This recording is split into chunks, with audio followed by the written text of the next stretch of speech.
दोस्तों बड़े बड़े कहते आए हैं भक्त के वश में है भगवान। ये बात बिल्कुल सच है। अगर हम दिल से उसको मानते हैं तो भगवान हमारे हमेशा साथ रहता है, हर काम में हमारा हाथ बांटता है। आपने बहुत कहानी सुनी होगी जिसमें भगवान उनके साथ उनके हर काम में हाथ बंटवाते हैं। जैसे ब्रह्मानंद गुरु जब सिर पर गथा लेकर आते थे तो उनका गथा अपने आप उनके सिर से ऊपर उठकर आता था। उसी प्रकार कृष्ण भक्त जनाभाई जब घर का काम करती थी और काम करते समय भगवान के भजन करती थी तो जब वह थक जाती थी तो उसका आधा काम खुद भगवान करते थे। इसी तरह नरसिंह भक्त की बेटी का भात भगवान खुद आकर भरते हैं। दोस्तों भगवान तो हमेशा हमारे साथ है, बस वो तो हमारी श्रद्धा देखता है कि कितनी है।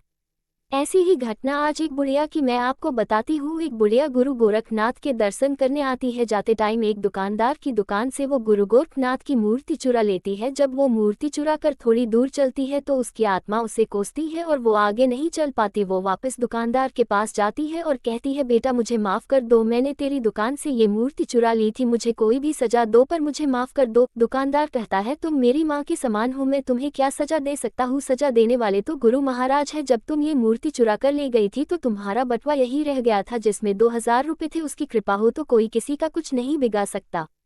उसके बाद बूढ़ी माँ कहती है, मैं ये पैसे तुझसे नहीं लूंगी, ये पैसे तेरे हैं, मुझे आज मेरे गुरु जी मिल गए हैं। वो बहुत खुश होती है और घर चली जाती है। वो हर रोज खाना खाने से पहले गुरु गोरखनाथ को खाना खिलाती है, नहलाती है, कपड़े बदलती है, हर रोज ऐसे ही पूजा करती है। एक दिन वह बीमार हो जाती है और अपनी बहू को गुरु की सेवा करने को कहती है। उसके बाद उसकी बहू के हाथ से मूर्ति छूट जाती है तो बूढ़ी माँ रोने लगती है और जिद करने लगती है, डॉक्टर को बुला कर लेकर आओ, गुरु को चोट लग गई है। जब वह बहुत समझाने के बाद भी नहीं मानती, उसका वहम खत्म करने के लिए उसका बेटा डॉक्टर को बुला कर लाता है। डॉक्टर आता है और जब वो उसका वहम मिटाने के लिए मशीन लगा कर देखता है तो मूर्ति का दिल धड़कने लगता है। डॉक्टर बहुत घबरा जाता है और बार बार मशीन लगा कर देखता है, तब भी ऐसे ही धक धक की आवाज आती है। डॉक्टर बहुत घबरा जाता है और बूढ़ी माँ के चरणों में पड़ जाता है। दोस्तों सच्ची भक्ति हो तो अपने भक्तों की लाज बचाने के लिए भगवान जरूर आता है।